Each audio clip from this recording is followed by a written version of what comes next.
4, 3, 2, 1, 0.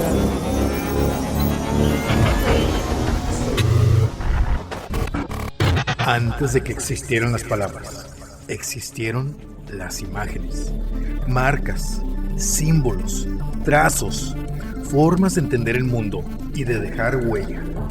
Esto es Artefacto, el espacio donde el arte se diseña y el diseño se siente. Ideas que se miran, se piensan y permanecen.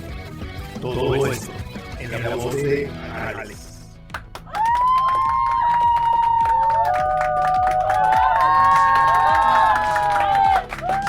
Imagina que despiertas mañana y descubres que todo va más rápido.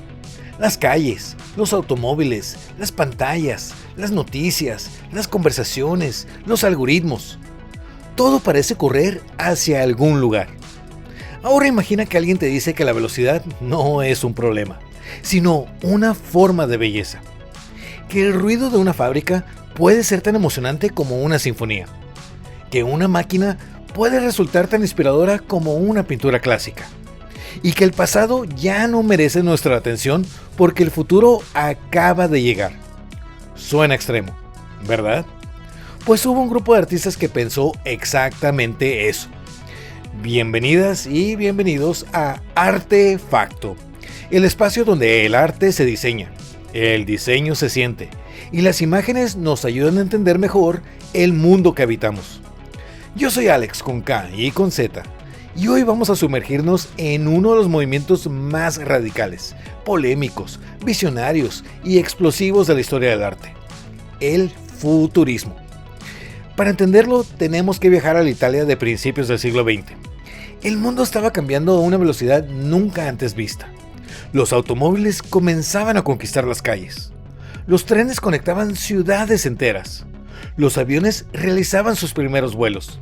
La electricidad transformaba la vida cotidiana. Las fábricas producían a ritmos impensables apenas unas décadas antes. La humanidad sentía que estaba entrando en una nueva era. Y cuando una sociedad cambia tan rápido, inevitablemente aparecen artistas que intentan darle sentido a esa transformación. Uno de ellos fue Filippo Tommaso Marinetti. En 1909 publicó el famoso Manifiesto Futurista, y decir que causó controversia sería quedarse corto. El texto era una declaración de guerra contra el pasado. Marinetti afirmaba que los museos eran cementerios, que las bibliotecas representaban una carga inútil, que la tradición debía ser abandonada, que la velocidad era hermosa, que las máquinas representaban el futuro de la humanidad. Hoy muchas de sus ideas nos resultan exageradas e incluso problemáticas. Algunas envejecieron muy mal, otras fueron directamente peligrosas. Pero hay algo que no podemos negar: logró sacudir al mundo artístico de su época. Porque mientras la mayoría de los movimientos anteriores observaban la historia para encontrar inspiración, los futuristas miraban hacia adelante, mucho más adelante. Querían crear un arte capaz de capturar la sensación de vivir en un mundo que cambiaba constantemente. Y aquí aparece una pregunta interesante. ¿Cómo se pinta la velocidad? Porque es fácil pintar un árbol, una persona, un edificio. Pero ¿cómo representas algo que está en movimiento permanentemente? ¿Cómo capturas la energía de un automóvil acelerando? ¿Cómo conviertes el ruido, la fuerza y el dinamismo en una imagen estática? Ese desafío se convirtió en la obsesión central de los futuristas. Uno de los artistas que mejor respondió a esa pregunta fue Umberto Boccioni. Si Marinetti era la voz del movimiento, Boccioni fue su gran traductor visual. Su famosa escultura, Formas únicas de continuidad en el espacio, parece estar avanzando incluso cuando permanece inmóvil. Las superficies se deforman, las líneas fluyen, los volúmenes se expanden. Todo transmite una sensación de avance constante. Es una obra fascinante porque no intenta representar a una persona caminando, intenta representar la experiencia del movimiento. Y ahí encontramos una conexión directa con el diseño contemporáneo. Porque muchas veces los diseñadores no comunicamos objetos, comunicamos sensaciones. No vendemos un teléfono, vendemos conectividad. No vendemos un automóvil, vendemos libertad. No vendemos una marca, vendemos una experiencia. Boccioni comprendió perfectamente esa diferencia. No estaba interesado en copiar la realidad, quería transmitir la energía de la realidad. Otro personaje fundamental fue Giacomo Balla, y aquí encontramos una de las obras más conocidas del movimiento, Dinamismo de un perro con correa. A primera vista parece una escena cotidiana, un perro caminando junto a su dueña, nada extraordinario, hasta que observas las patas y descubres que no hay 4, hay muchas más. Las patas aparecen repetidas, las orejas parecen multiplicarse, la correa vibra, todo se mueve simultáneamente. Lo fascinante es que Balla estaba intentando resolver visualmente un problema que hoy solucionamos mediante video, animación o motion graphics. Quería mostrar múltiples momentos al mismo tiempo. Quería representar el tiempo dentro de una sola imagen. En cierto sentido, estaba intentando crear una animación utilizando únicamente pintura. Y honestamente, cuando uno observa esa obra hoy, resulta difícil no pensar en los GIFs, los fotogramas, los efectos de movimiento o incluso en las animaciones digitales que utilizamos diariamente. Pero el futurismo no se limitó a la pintura, no. Gino Severini llevó estas ideas hacia los espacios urbanos. Le fascinaban los trenes, los cabarets, las luces, la música, las multitudes. Sus composiciones parecen capturar el pulso acelerado de la ciudad moderna. Y aquí encontramos algo muy interesante. Por primera vez, la vida urbana se convirtió en protagonista. Las calles dejaron de ser un fondo. La modernidad se convirtió en el tema principal. Y si observamos el diseño gráfico actual, descubrimos que seguimos obsesionados con exactamente las mismas cosas. La velocidad, la conectividad, la innovación, la transformación constante. Los futuristas probablemente se sentirían muy cómodos observando nuestra relación con la tecnología. Quizá demasiado cómodos, porque si algo caracteriza a nuestra época es precisamente la aceleración.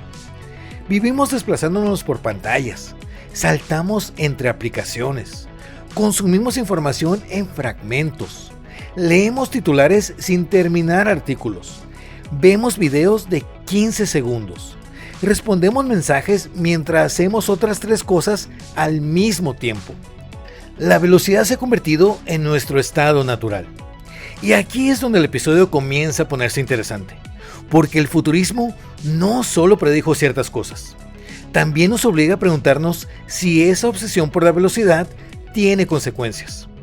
Pero antes de llegar ahí, tenemos que hablar de uno de los aportes más revolucionarios del movimiento, la tipografía.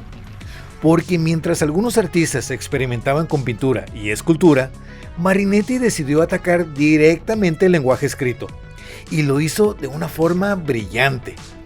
Hasta ese momento, la mayoría de los libros seguían reglas bastante estrictas: texto ordenado, columnas alineadas, tipografías uniformes, jerarquías previsibles. Entonces aparece Zhang Tum Tum, y todo explota, literalmente. Las palabras cambian de tamaño, se inclinan, saltan, gritan, se dispersan por la página. La tipografía deja de ser un simple vehículo para transportar información y se convierte en parte del mensaje. Y aquí es donde los diseñadores gráficos deberíamos prestar mucha atención, porque gran parte de lo que hoy entendemos como diseño editorial experimental tiene una deuda enorme con estas exploraciones. Los futuristas entendieron que las palabras también pueden tener forma, ritmo y personalidad, que una letra grande comunica algo diferente a una pequeña, que la dirección de lectura puede alterarse, que el espacio en blanco también comunica, que la composición puede provocar emociones. Todo eso sigue siendo válido hoy. Lo vemos en carteles, en revistas, en motion graphics, en branding, en redes sociales, incluso en memes. Sí, en memes. Porque cuando alguien utiliza una tipografía gigantesca para enfatizar una idea o rompe deliberadamente las reglas visuales para provocar una reacción, está utilizando principios que los futuristas comenzaron a explorar hace más de un siglo. Y si hablamos de adelantarse al futuro, tenemos que mencionar a Antonio Santiglia. Sus ciudades jamás llegaron a construirse, pero sus dibujos parecen sacados de una película de ciencia ficción. Rascacielos monumentales, puentes gigantes, infraestructuras conectadas, niveles superpuestos de circulación, una arquitectura diseñada para una sociedad completamente nueva. Lo impresionante es que muchos de esos conceptos terminaron influyendo en arquitectos, urbanistas y diseñadores durante décadas. Santiglia entendió algo fundamental: el futuro primero se imagina y después se construye. Una lección que sigue siendo válida para cualquier creativo, porque cada proyecto comienza exactamente igual, con una idea, con una visión, con algo que todavía no existe. Y aquí llegamos a una parte importante de la conversación, porque aunque el futurismo fue innovador, también tuvo aspectos profundamente problemáticos. Muchos futuristas glorificaban la guerra, celebraban la destrucción, veían la violencia como una herramienta de renovación social, y esa parte del movimiento merece ser analizada críticamente, porque admirar sus aportes visuales no significa ignorar sus errores ideológicos. De hecho, una de las grandes ventajas de estudiar historia del arte es precisamente esa. Aprendemos tanto de los aciertos como de los errores. Entendemos que las ideas pueden ser brillantes en algunos aspectos y equivocadas en otros. Y eso nos permite desarrollar una mirada más completa, más crítica, más consciente. Quizá por eso el futurismo sigue siendo tan fascinante, porque no es un movimiento cómodo, es contradictorio, provocador, visionario, problemático, inspirador, todo al mismo tiempo. Y tal vez ahí reside su verdadero valor. Nos obliga a pensar, nos obliga a cuestionar, nos obliga a preguntarnos qué significa realmente el progreso. Porque una cosa es avanzar y otra muy distinta es preguntarse hacia dónde estamos avanzando. Y aquí quiero dejarte una reflexión. Si los futuristas estuvieran vivos hoy, probablemente estarían fascinados con la inteligencia artificial, la realidad virtual, los videojuegos, los algoritmos y las redes sociales. Pero también creo que terminarían haciéndose la misma pregunta que deberíamos hacernos nosotros. ¿La velocidad nos está ayudando a vivir mejor? ¿O simplemente nos está ayudando a movernos más rápido? Porque el futurismo nos enseñó a celebrar el cambio, pero el siglo XXI nos obliga a aprender algo diferente, a elegir qué cambios realmente valen la pena. Y quizá esa sea la gran lección de este episodio. El futuro no es un lugar al que llegamos automáticamente. Es algo que construimos todos los días con nuestras decisiones, nuestras ideas y nuestra creatividad. Yo soy Alex con K y con Z, y esto fue Artefacto. Y recuerda, la innovación no consiste solamente en correr hacia adelante. También consiste en detenerse de vez en cuando para preguntarte si estás avanzando en la dirección correcta. Gracias por acompañarme en este recorrido. Nos escuchamos nuevamente en el siguiente episodio. Adiós. Esto fue Artefacto, el espacio donde el arte se diseña y el diseño se siente. Gracias por escuchar, por observar y por crear con nosotros. Hasta entonces, que tu trazo sea libre y tu diseño tenga alma.